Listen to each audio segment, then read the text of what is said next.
Eric and Brenda. Brenda and Eric and Brenda, marriage is a commitment. When we say Eric and Brenda commitment, you have to do everything, the possible way, to make your marriage work. Para magmatupay yung marriage ang yung pag-aasawa. Sometimes, ang pagpapakasal, hindi dapat ginagawa kay one nila ito. Pero ang pag-aasawa, which is marriage, ito dapat ginagawa because that is for lifetime. Okay, waray pa yung divorce and dating.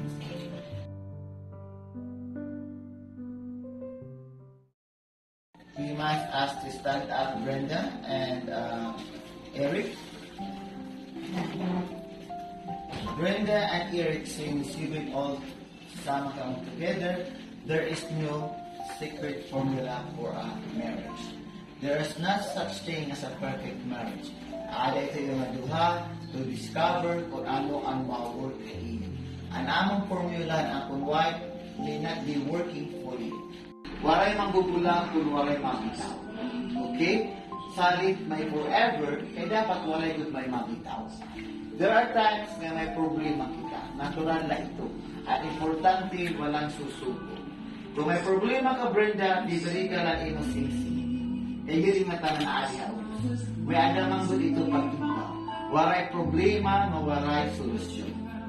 Kaya nila ito. There are times na susubukong talaga kami ipagsasawa.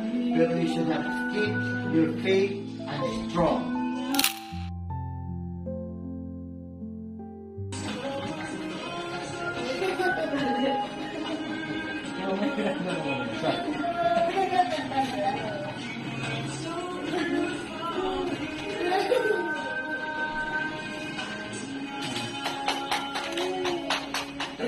Brenda, it is your time.